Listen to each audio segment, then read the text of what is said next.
Tina's first love woke up after being in a coma for 6 years. My wife left me to take care of another man for months, and I was diagnosed with ALS, my life now on a countdown. After learning about my condition, the woman who wouldn't give me even a minute was now crying her eyes out at my bedside.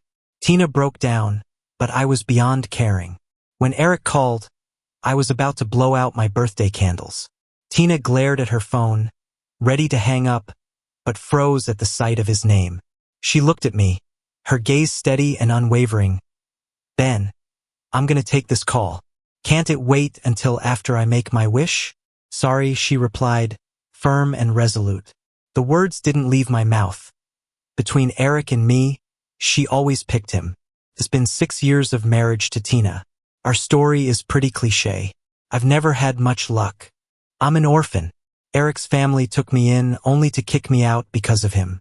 My early work life landed me at a business event where my boss hinted heavily at accepting bribes.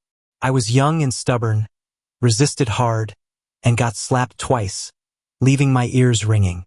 If it weren't for Tina's unexpected appearance, that night might have ruined me. That's probably how love at first sight is, a split-second spark, leading to an obsession. Looking back, Eric and I share some facial similarities. I guess that's part of why Tina rushed into marrying me. Took me 6 years to slowly win her over. Then Eric woke up, and I realized all my efforts were for nothing. When Eric called, she wouldn't even spare a minute for my wish. I didn't blow out the candles. Through the glow, I saw the gentle smile on Tina's face, as if soothing the person on the other end of the line.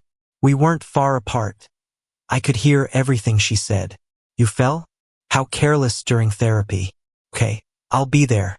Ending the call, she walked towards me, eyes filled with hesitation.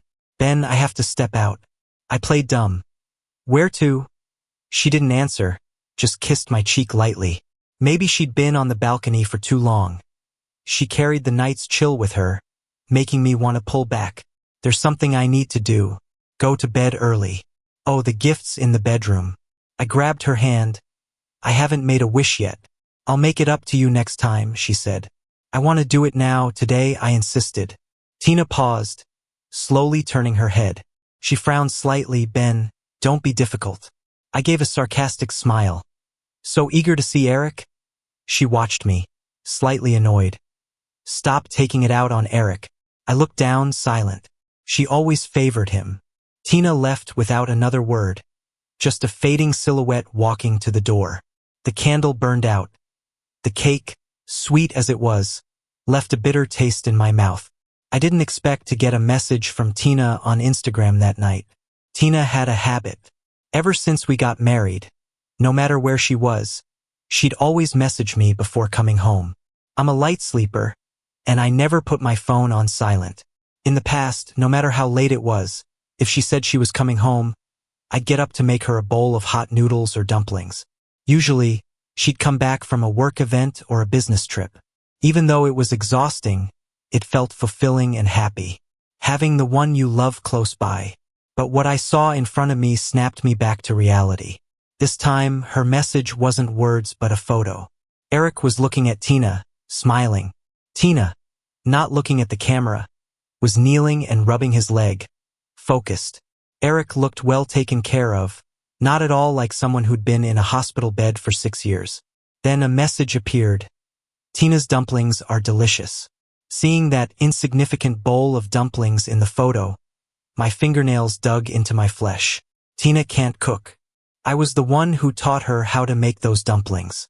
She turned around and used all the love I gave her on another man. Eric didn't need to say anything else.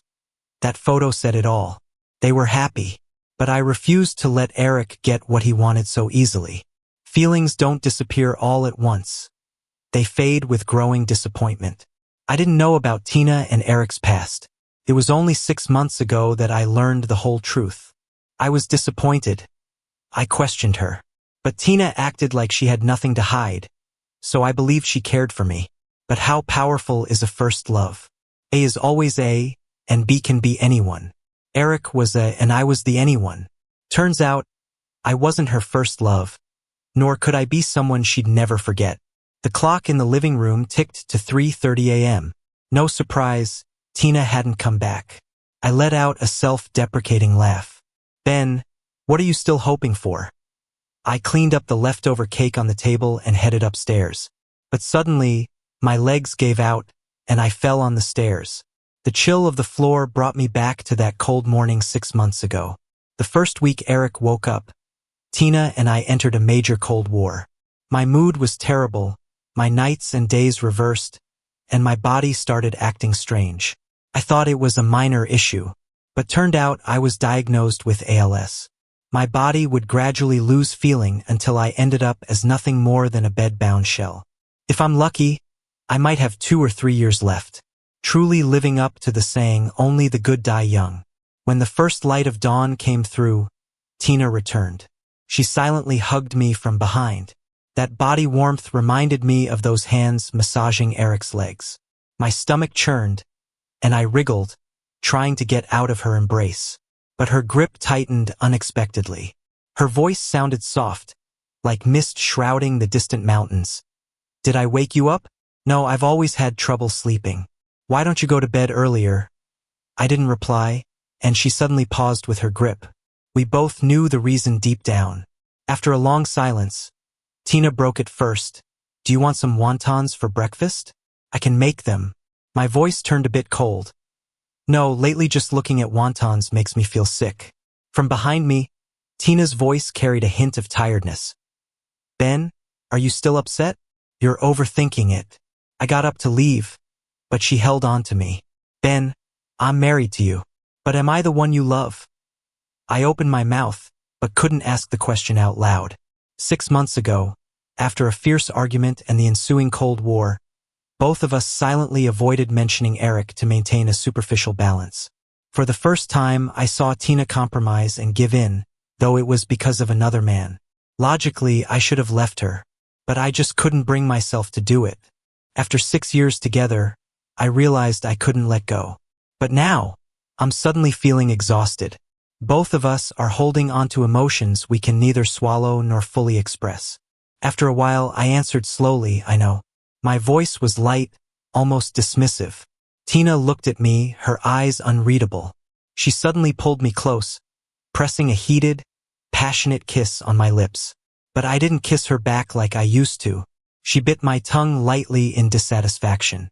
The warmth of Eric's breath came to mind. Not being there to blow out candles and cut the cake with you yesterday was my fault. Let's find a time to make it up, she said. I turned my head aside. It's too much trouble.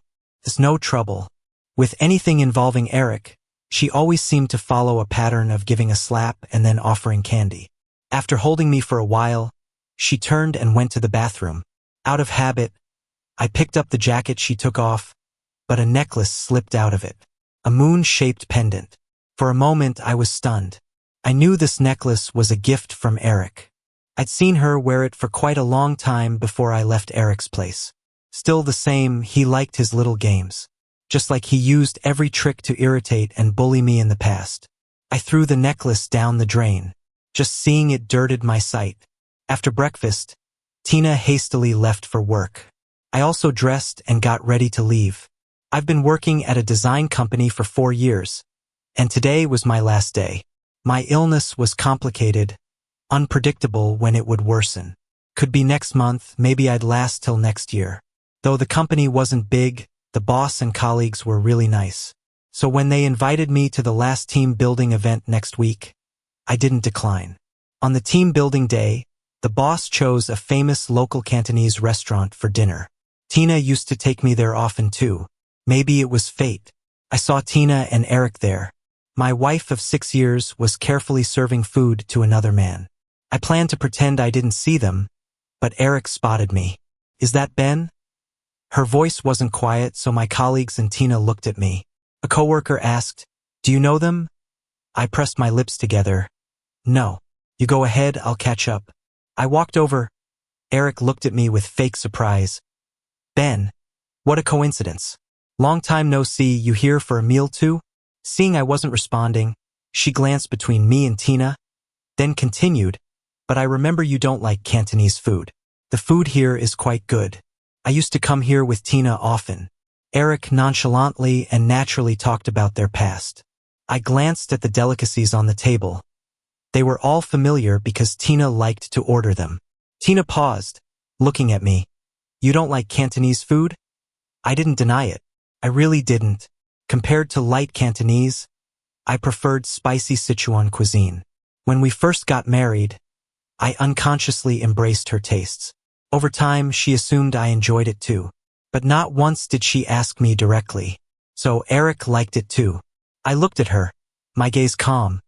I really don't like it.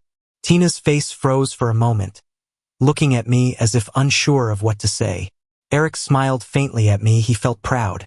But Tina didn't see it. She jokingly said to Tina, "You've been married to him for 6 years, and you don't know your husband at all." Tina looked at me and pressed her lips. I interrupted her. "Enjoy your meal." I hadn't eaten dinner, found an excuse and left. When I left, I saw the torn and hesitant expression on Tina's face. But in the end, she stayed. Nose feeling a little sore, heart seemed to have a hole, letting the wind through. It hurt. On the way home, suddenly a heavy rain started.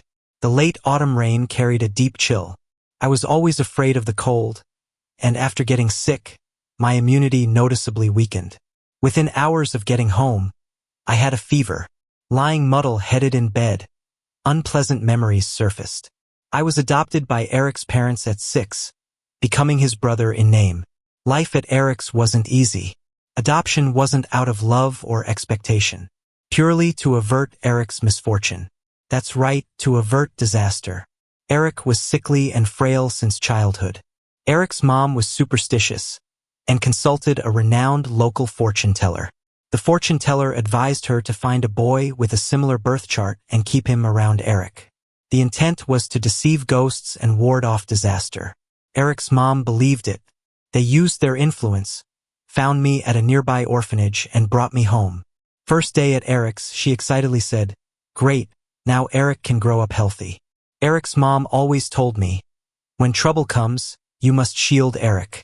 When danger approaches, you protect Eric. If anyone bullies Eric, you fight back for him. You should be grateful." After Eric's accident, people didn't blame the driver or Eric's drunk driving. They blamed me for not stopping the disaster. I woke up drenched in cold sweat, realizing that all of it was in the past. "Ben, you've made it through," I told myself. Pain can make you feel so vulnerable. Late at night, Tina's voice pulled me back from the memories again. "Ben?" I was too weak to answer. She came over, put her cool hand on my forehead, and said, "Ben, you have a fever." "I took some medicine," I replied. "You're burning up. Let's go to the hospital," she insisted, a bit worried. I tightened my grip on the blanket, refusing. "I don't want to go." "Don't be stubborn, you know I don't like hospitals," I said. Tina fell silent, looking at me slightly annoyed. "I'm really okay. The fever's down quite a bit," I assured her, glancing at the scattered pill bottles on the bedside table. I had ripped the labels off the bottles, trying to convince her it was just cold medicine. "Cold medicine shouldn't be mixed," she sighed. "It helps me get better faster," I said quietly. "Why didn't you call me? Weren't you with Eric?" I asked in a soft voice. She adjusted the blanket, sounding a little displeased. "Why do you keep bringing him up? Ben, Eric won't change our relationship." "What is our relationship now?" I suddenly asked. "We're married, of course." I asked her another question. "Do you remember the promise you made on our 3rd anniversary?" Her expression was a bit blank. She didn't remember. Of course, it was just something she said to please me. "You promised we'd never divorce. If Eric hadn't had the accident, would you have married him?" She looked at me quietly for a while and answered, "Ben, hypotheticals don't mean anything." The mood dropped. I turned my back to her, wrapping myself tighter in the blanket, feeling something inside me snap. I thought to myself, I know the answer now. Since the day I found out about Tina and Eric's past, I've been afraid. But 6 years of marriage gave me some confidence. I consoled myself, thinking everyone has a past. It just so happens hers was with Eric. But I overestimated myself. Maybe I've been let down too many times. I'm not as heartbroken now. This cold hit hard, dragging on for over a week. Maybe out of guilt, Tina stayed home with me the whole week. Occasionally, I'd hear her talking to Eric on the phone, though she tried to keep it from me. Even by my side, she never fully let go of Eric. The weather wasn't great, but we finally got a sunny day. I was out in the garden enjoying the sun. Spring seemed close. I suddenly got the urge, Tina, let's travel again in the spring. She hesitated for 2 seconds before saying, maybe next year. I'll be pretty busy for a while. My smile faded. I forgot Eric's rehabilitation was critical now, and Tina needed to be with him. But will I even see another spring? My condition was flaring up more often. I spent most of the time sitting in a chair, hiding how I felt from her. Tina handed me a glass of grapefruit juice. I remember you used to say you hated spring. Why do you always want to travel in spring now? I tilted my head back, shading my eyes from the bright sun with my hand. Before Tina, I really did hate spring. I was abandoned at an orphanage in spring. Dad said he was getting me cotton candy across the street and never came back. In spring, I was adopted by Eric's family. And again in spring, I was thrown out by them. It seemed like all my misfortunes began in spring. But then, I met Tina in spring. Her eyes, usually hard to read, melted into warmth and intensity, like the sun today. Tina leaned in and kissed me gently. Embraced, we couldn't see each other's expressions. A thought flashed in my mind. I whispered in her ear, Tina, can you love me a little more? It had been a while since we were this peaceful. Felt like the early years of our marriage. She held me tighter, her voice trembling slightly. Okay, I smiled slightly. Would losing me hurt more if you loved me more? I wasn't that gracious. I wanted her to remember me endlessly, to always see the shadow of my departure. Tina's grandpa's birthday came around. We got there early. She helped me out of the car. I'd hurt my ankle falling during a flare-up the other day. How'd it get so bad? She asked casually. Just pulled a ligament, I replied. She frowned a bit. Go rest in the room for now. We'll talk later. I didn't argue. My legs couldn't hold me up. She didn't come to find me that evening. There were many guests. She was probably busy. A servant helped me down the stairs. Through the crowd, I saw Tina and Eric at the entrance. Eric, all in white, sat in a wheelchair greeting guests. Tina was bent down, listening to him with a relaxed smile. They looked like a perfect couple. Meanwhile, the legal husband, seemed like an outsider. I wanted to run away, but I walked over. Tina. I called her from behind. She straightened up, a hint of surprise in her eyes, like she hadn't expected me to come down. She took me from the servant. Is your foot better? Much better, I said. As she looked at me, her grip on my arm tightened. The lively crowd fell silent when they noticed me. Someone spoke. Ben. The greeting was polite but distant, even though everyone knew Tina and I were married. I remember you're kind of Eric's younger brother, right? I gave a polite smile. I did used to live at Eric's place. Someone chimed in, if you're not feeling well, why don't you rest a bit? Tina and Eric can handle things here. I turned to Tina. Is that true? Tina didn't answer for a long time, so long that I wanted to pull my hand away. Feeling my movement, she tightened her grip on my arm. Tina looked at the person across from us. Her voice went a bit cold. No. The other person awkwardly diverted their gaze. Eric's smile froze at the corner of his mouth. He dropped his hand and his face turned a little grim. I gave her a slight smile, deliberately ignoring the resentment and jealousy on her face. Seeing the awkward vibe, someone quickly steered the conversation elsewhere, as if everything was normal. That little episode seemed like it never happened. They talked like nothing was wrong, naturally excluding me. No nasty words, just their looks, attitude, and actions telling me I didn't deserve to be by Tina's side, that I should obediently step aside for Eric. After the party, Tina was supposed to go home with me, but Eric claimed he was unwell. She looked at me, wanting to say something but hesitated. The night breeze scattered my words a little. Go ahead. She leaned in close. I'll be back soon. I gave a casual smile. I had used the same tactics on Tina before. What did she say to me back then? I lay on the bed as Tina, with a serious face, told me, Ben, enough is enough. Eric always seemed to unintentionally yet conveniently steal Tina away from my side. She could never see through Eric's poor acting. She subconsciously trusted Eric wholeheartedly. That night, Tina didn't come back. In the early hours, I received her call. She was silent, but I could hear her breathing. I asked, "Why aren't you saying anything?" "Ben, I'm not coming back tonight. Is he that bad?" Tina's voice had a bit of surprise, like she didn't expect me to ask about Eric. Eric had an allergic reaction to something. He just got out of the emergency room and is still on a drip. My voice was sharp. Don't hospitals have doctors and nurses? Or does Eric's family not have the money for a caregiver? Tina sounded tired. "Ben, it happened in my house." "Is that so?" She didn't say anything else. A lousy excuse. I closed my eyes, "Suit yourself." Hung up the phone, couldn't sleep a wink. On the third day, Tina came back looking worn out. As she walked in, I was sitting on the couch in our living room, going through our old travel photos. A lot of them, 3 full albums. I always liked capturing our moments together with my camera. I looked at her. Her outfit was the same one from 3 days ago, and the t-shirt underneath was a bit wrinkled too. Seems like she was really dedicated to looking after Eric at the hospital these past 3 days. We sat silently across from each other. I looked down. "You're back." "Yeah." That brief confrontation from nights ago seemed to have passed without a mention. No one brought up Eric again. But some scars cannot be healed just by covering them. I poured a glass of water, handed it to her, and she glanced at the photos on the table, offhandedly asking, "Looking at the old photos again." Just felt like flipping through them. Suddenly, I spoke up. "I figured out my birthday wish." "What?" "The one you owe me for 2 months. Did you forget?" Tina paused for 2 seconds, gave me a side eye. "No, I haven't forgotten." "Then next month, how about another trip with me?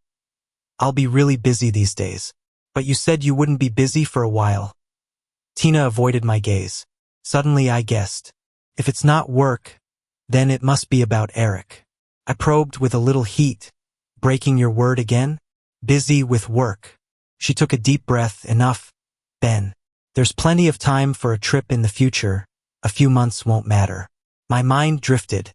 Time? Huh? But I don't have much left. Soon I might only be sitting in a wheelchair or lying in bed. My throat felt a bit dry. "Not even a week." Her voice softened. "Wait for me a few months." I whispered, "Got it. You always make me wait, time and again." Tina knew I was upset, so she kissed the corner of my mouth to make up. "Ben, I have to go to the US for a few months." "For what?" She didn't answer right away but continued to kiss me. After a while, slightly breathless, she replied, "Eric's leg. There's a big chance for rehab over there. A specialist contacted us. I need to meet him personally." Pushed her away. That kiss wasn't an apology. It was her making a request. "Tina, do you still know I'm your husband?" Her tone was earnest. "Just one last time." I stared at her. Her bangs falling over her eyes kept me from seeing her expression. We stayed silent for a long time, and a lot went through my mind. 6 years of time, and in the end, it's enough for one final word: fine. None of it mattered anymore. My time to leave was coming too. Tina left hastily with Eric. Even their luggage was collected by her assistant. She came back only briefly to see me one last time before turning around to leave. In the end, all she left me was a view of her back. So this is what giving up feels like. Tina didn't know, but before they left, Eric came to see me. "What do you want?" I held the door, clearly not wanting to let him in. Sitting in his wheelchair, he grinned, face full of a winner's delight. "Ben, not gonna invite me in?" Eric called my name warmly, still as fake as ever. "There's no one else here, no need to pretend. Besides, I'm not obliged to welcome uninvited guests." Eric's eyes roved over me. What if I said Tina sent me? I didn't pick up his words. Since he woke up, the times we met were few, but every single time, his talk revolved around Tina. Eric's smile didn't falter. "Tina said she doesn't come home often. Must be lonely living in such a big place on your own. Honestly, if it weren't for that car accident I had 6 years ago, I should have been the man of this house." I leaned against the door, speaking calmly, "It's a pity then, that the person standing here today is me. As long as I'm not divorced from Tina, you can forget about stepping inside this house.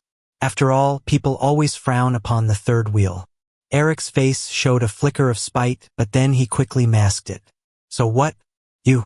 I interrupted her, leaned in, and said coldly, "You're scared." "What?" I smiled back at her. I said, "You're scared. Eric, you don't need to put on a front or act all high and mighty in front of me. If you were 100% sure, you wouldn't be here right now." Eric's expression darkened, but only for a moment. The one who isn't loved is the side chick. "Wait and see, Ben. I'll be the one who wins again this time. Honestly, I won't win. But from the moment I decided to let Tina go completely, I also knew I wouldn't lose. I just can't stand Eric's smug, self-assured face. After Tina and Eric went to the US, she sent me messages every day. Because of the time difference, she'd often message me in the middle of the night. I read every one but never responded. She didn't call either.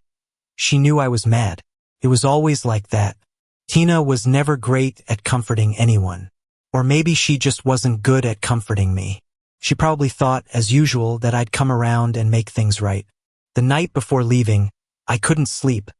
I sat on the balcony in the cold all night. I remembered when Tina first decided to marry me. A lot of people she knew were skeptical. No wedding, no guests, no blessings. I didn't fit into her circle. Yet Tina introduced me with pride, shielding me from all the gossip, giving me nothing but care and respect. She was quiet and reserved, definitely not the romantic type. But she knew how to bring little surprises into our married life sometimes. She was like a shooting star lighting up my otherwise gloomy 22 years of life, at least until Eric woke up. Sadly, stars only pass through your world briefly. What's meant to go can't be forced to stay. I left the home we'd lived in for 6 years. The day I left, the weather was great, a bright sunny day. I didn't take anything, just my papers. The ring I'd worn for 6 years? I left it atop the divorce papers on the bedside table. Tina would see it right away. Truth is, I didn't spend long deciding to sign. I just wanted to leave cleanly. I figured, this lifetime we won't meet again. It's been 10 days since coming to the US. After getting Eric settled, Tina went to the company's branch here.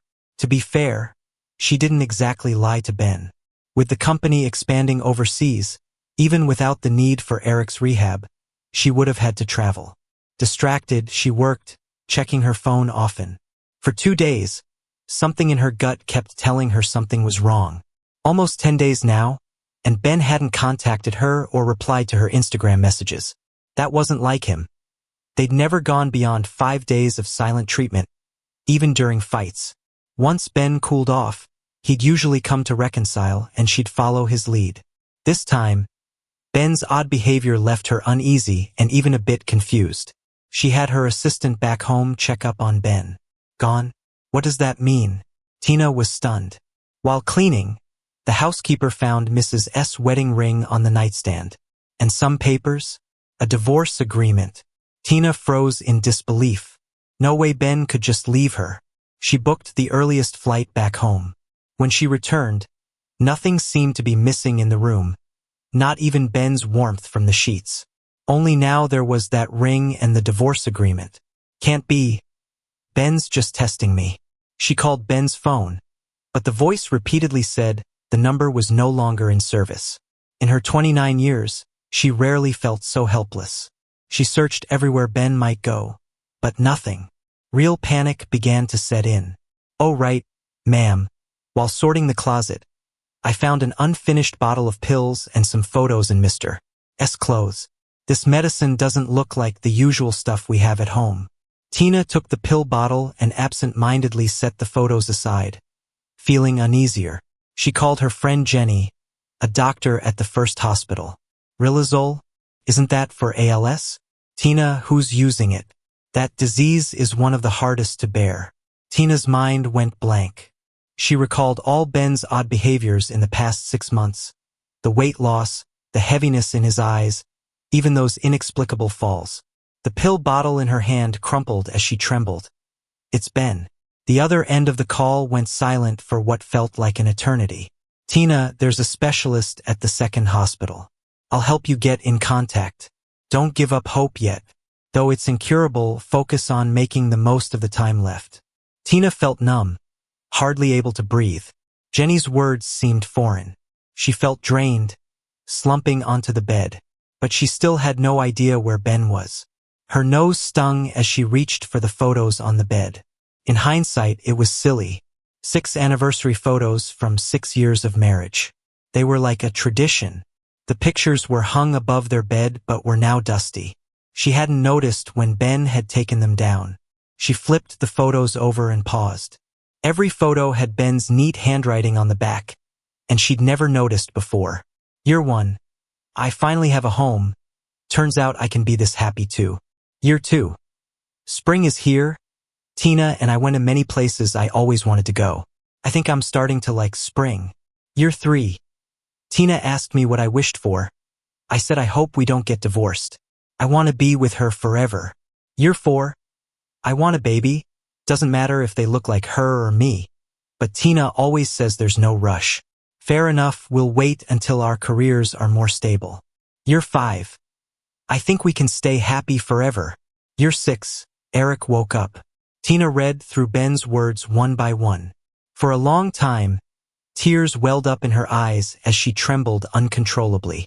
She should have known the reason Ben had been so silent for the past 6 months. Ben, where are you? She was too confident and arrogant. Thought Ben would never leave her. Choking back her tears, someone suddenly came to mind. Mike, the only friend Ben kept in touch with regularly. She dialed his number urgently. It's Tina. I'm looking for Ben. Why call me for Ben? Don't you know where your own husband is? Mike scoffed. We had a small argument and now I can't find him. He laughed disdainfully. You sure it's just a little argument? Have some shame, Tina. If you can't get over your first love, then stop messing with Ben. It's not like that. Her defense was weak. Not like that. Then why are you at the hospital every day since Eric woke up? Have you seen Ben more than 1/10 as much as Eric in half a year? Tina was speechless. Stop with the excuses, Mike mocked. Tina, quit pretending you care. If you thought of Ben's feelings even a little, you'd never have gotten involved with Eric. If you two are as innocent as you claim, it wouldn't matter if Eric was paralyzed or dead. It has nothing to do with you. Tina felt a growing panic that Ben might never come back. I'll explain Eric's situation to Ben myself. Where is he? And that's how you ask for help. Mike was about to hang up when Tina pleaded desperately. Please, I'm begging you. Tell me where Ben is. Do you know he's seriously ill? This can't wait. I know he might not want to see me now, but tell him I'm sorry and ask him to come home. I'm waiting for him. Mike remained firm. I don't know where Ben is. If he chose to leave, it's because he wanted to be far from you. Instead of bothering Ben, maybe ask Eric's family what they did to him. A knot formed in Tina's stomach. What could Eric's family have done to Ben? She only knew Ben had been taken in by Eric's family from the orphanage, but had never delved into his past. Suddenly, things she'd overlooked seemed to surface. She had someone thoroughly investigate Ben's history. She didn't know how she reached the last page of the report. Blood rushed to Tina's head, and she knocked everything off the table. No wonder. Eric's family never treated Ben well. His existence seemed to serve another person entirely. She had thought Ben was just upset about her past with Eric, blamed herself for being selfish. How must Ben have felt every time she chose to be with Eric, chose to trust Eric? He must have been so disappointed that he didn't even tell her he was ill. Even though he feared death, he chose to bear it all alone. What had she done? Tina went to visit Eric in the US. Tina, why'd you come back without saying anything? Eric greeted, but Tina fixed her red eyes on him. Have you met with Ben? Eric's smile froze. Why bring this up out of nowhere? Tina pressed on. What did you say to Ben? Just catching up, he answered, visibly tense. Anger rose within Tina. Eric, did you ever really consider Ben your brother? His face hardened, his smile strained. What do you mean? Tina, I did treat him like my brother, but you saw, he didn't appreciate Eric's family's kindness. Is that so? She threw a stack of papers at him. His face grew paler as he frantically brushed them aside. No, it's not like that. Ben faked this to trick you. Don't let him fool you. I investigated this myself, Tina said. Eric looked at her, defeated. And so what? Without Eric's family taking him in from the orphanage, giving him food, who knows if he'd be alive today? He grasped her arm. Is it wrong to pursue my happiness? Tina, I really like you. It should be us together, not Ben, who's nobody. Eric's harsh words pierced Tina's heart like needles. Rage surged within her. She pulled away from him. I found something else, Tina said coolly. Before we broke up, you were already messing with another senior. Weren't you? Eric fell silent. He suddenly laughed. Are you any better? If you really loved Ben that much, you'd have seen this by now. You can't say you never wavered. Mike's words echoed in Tina's mind, and she realized he was right. She wasn't blameless. You're right, she whispered, her voice raw, her eyes red. We're the guilty ones. Eric lunged at her in a fit of rage, but he lost control and fell to the floor. Boiling water from a nearby kettle spilled all over him. A sharp scream pierced the entire ward. The nurse rushed in, and Tina left without looking back. She didn't plan on letting Eric's family off the hook that easily. Friends called to persuade her. Are you really going to make everyone suffer for Ben? She didn't listen. It was as if she could atone and make amends this way. In less than a year, Eric's family went bankrupt. Now they're like rats everyone wants to get rid of. Eric's leg wouldn't stand anymore due to another accident. Kneeling in the rain, he cried and begged Tina. Tina, I was wrong. I apologize to you, to Ben. Please save me. Let Eric's family be. His father tried to salvage the company crisis and wanted Eric to take the fall for the company's financial misdeeds. Tina, looking down at him, said, This ending suits you perfectly. Ben, do you feel satisfied? I returned to there. This is where I was born, truly my hometown. I got in touch with Mike. He's probably the only person I still want a connection with in this world. We have a bond, I guess. We both came from the same orphanage and worked at the same company. Got close after learning about this at work, becoming friends who could talk about anything. Later, he got married and moved back. He was luckier than me. He found a great adoptive family. His foster parents loved him very much. He married a wonderful woman. His wife's family is well off and involved in politics with some influence. That's probably why Tina hasn't found me. I told Mike about my condition. He was both angry and heartbroken, holding me while crying all night. Why did you keep this from me for so long? I wiped his tears away, probably because I didn't want the only person I still cared about to be burdened by my sadness. That would make me more upset than the illness. Mike stayed with me for almost a year. My illness deteriorated faster than I thought. By late autumn to early winter, my hands and feet were completely immobile. I could only lie in bed all day. I thought I'd never see her again, but turned out I did see her one last time. Tina found me. One morning, I heard Mike's angry voice at the door. You still have the nerve to show up here. My husband is inside. Tina's voice sounded pained and tired. Ben has nothing to do with you anymore. Get lost. You're not welcome here. I'm here to take Ben home.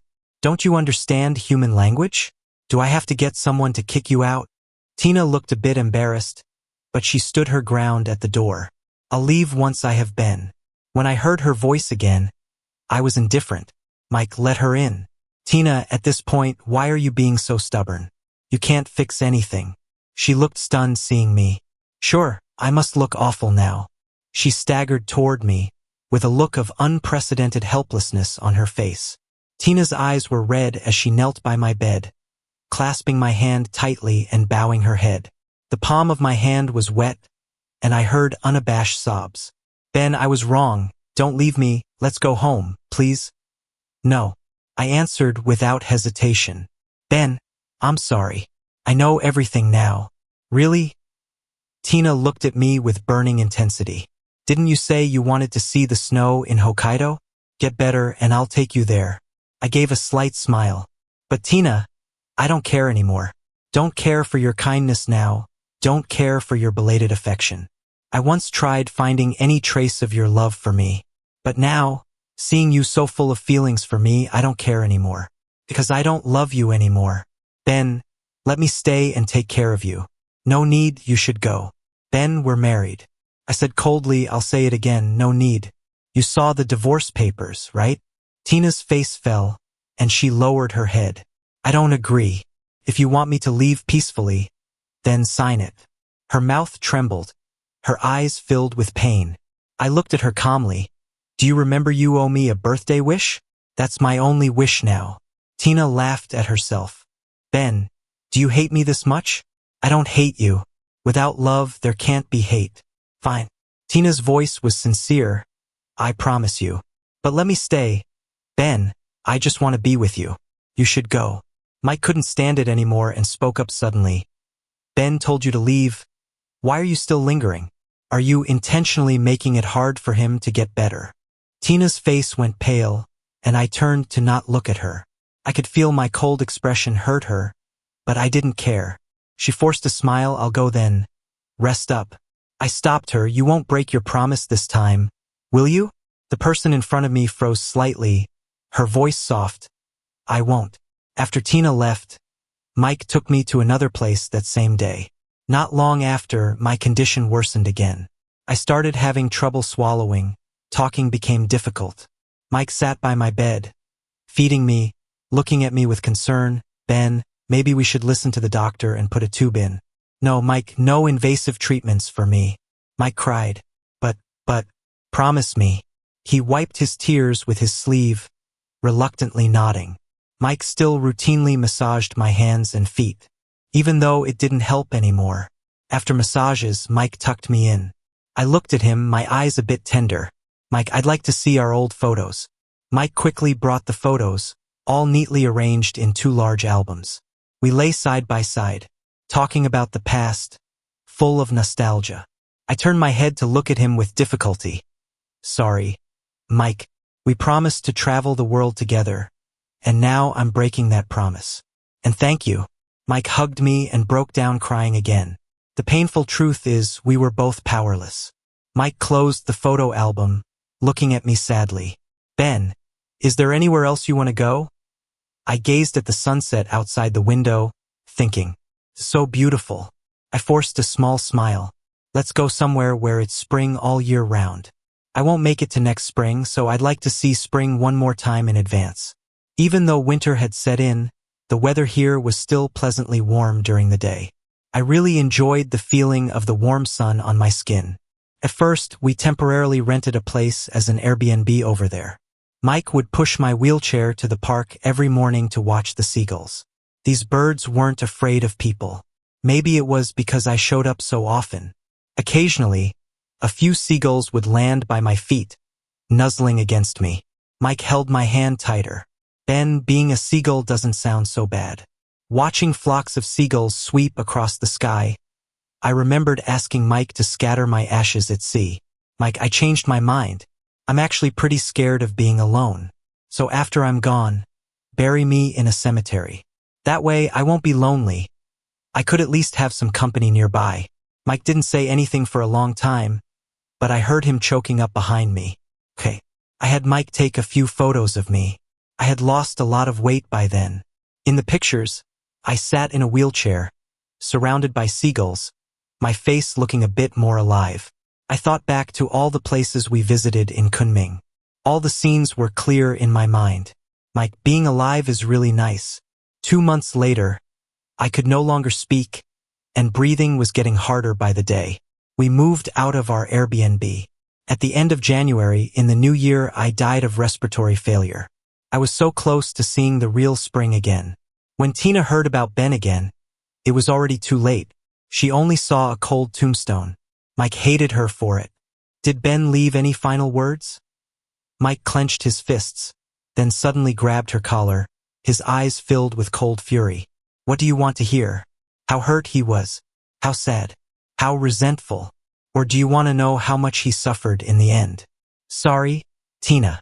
By the time Ben left, he couldn't talk at all. Each word from Mike was like a knife carving into Tina's heart.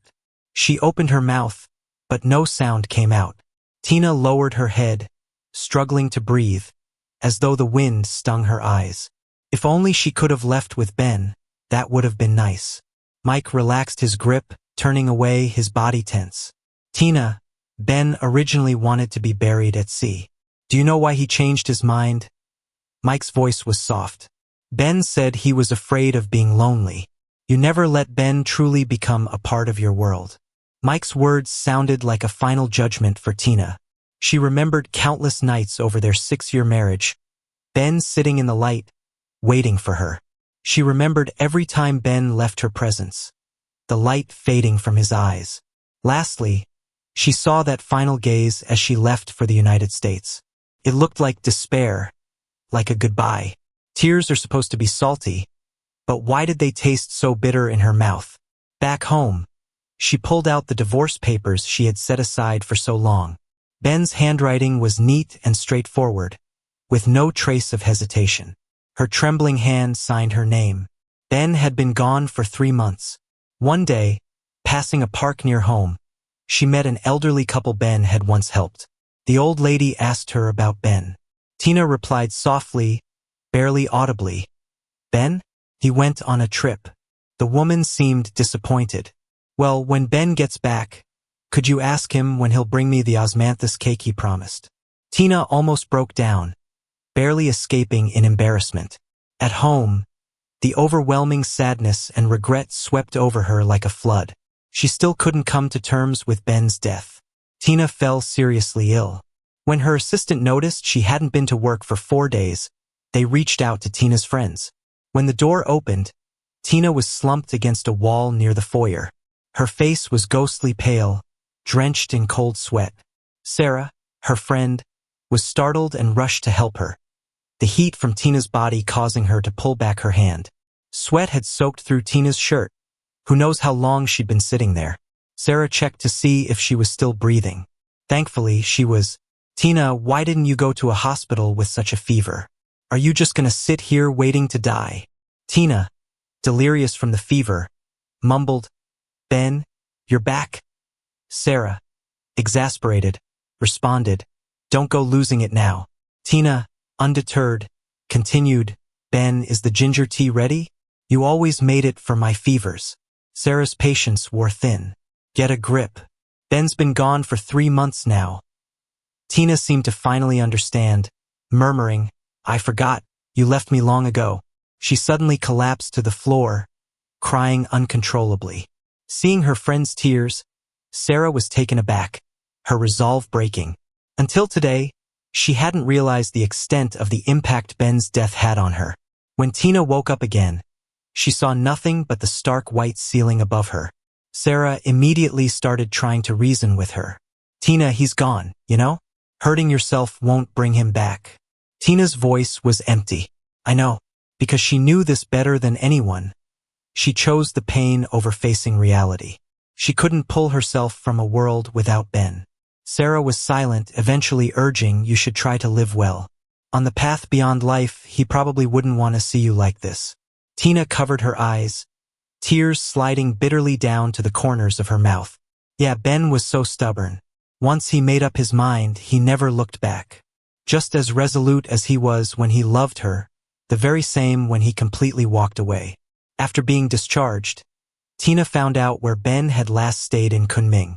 She began watching the seagulls day after day, just like Ben did. The last world in Ben's eyes was like this. Tina went back to work. Everything was just the same as before. The only difference? She never stayed overnight at the office anymore. No matter how late it was, she always came home. Ben, I'm back. It was quiet. No response. But she didn't mind. She hadn't thrown away any of Ben's things. They were all still there. Yet, somehow, Ben's presence in the room was fading a little more each day. Maybe because he wasn't there anymore. She lay on the bed. Tears silently slid down her cheek. It's okay. She thought to herself. Ben, this time, it's my turn to wait for you. Bonus content. Does ALS cause a lot of pain in the later stages? What? The doctor didn't seem to hear me, so I repeated myself. Half a year after Ben passed, I found his primary doctor. We talked for a long time and he was very detailed. No effective treatments. The medication just buys time. Due to individual differences, the disease progresses and manifests differently for each person. But what's certain is that whatever treatment the pain ALS patients endure in the later stages is unimaginable. That day, I cried in front of someone else for the first time. After that, I did my own research. I broke down completely. How is this disease any different from ancient torture? Ben was diagnosed half a month after Eric woke up. What was I doing then? I was busy with work stuff, comforting Eric, helping him with rehab. And after that, I was rarely home, rarely spending time with Ben. Often, I'd leave him in a hurry because Eric called. I noticed the sadness and dimness in Ben's eyes every time, but I didn't have the time to think about what those feelings meant. Or maybe I just didn't want to think about it. Having Ben by my side was enough. Eric and I were a thing of the past. At first, I stayed with Eric out of guilt. Ben didn't know, but I was partly to blame for Eric's accident. We had broken up after an argument, and he crashed his car while drunk. So, when Eric wanted me to be with him for a year of rehab after he woke up, I gave in and agreed. Sometimes when I was with Eric, I'd get a little nostalgic for a moment. But my feelings for Ben were genuine. I never planned on divorcing Ben. That's the truth. I didn't fall for Ben because he looked like Eric. To me, they didn't resemble each other at all. When I first saw Ben, there was a strong stubbornness in his eyes that hit me hard. That's when I fell for him. I thought what Ben cared about was my past with Eric. Ben always went along with me in everything, and I thought he'd never leave. I wish I'd been more thoughtful. Maybe things would have been different. In the end, I just didn't care for Ben enough. I spent nearly a year trying to find Ben. He didn't want to see me. To not disturb him while he was sick, I agreed to leave. I didn't know that'd be the last time I'd see him. When I finally found Ben, all that was left was a cold gravestone.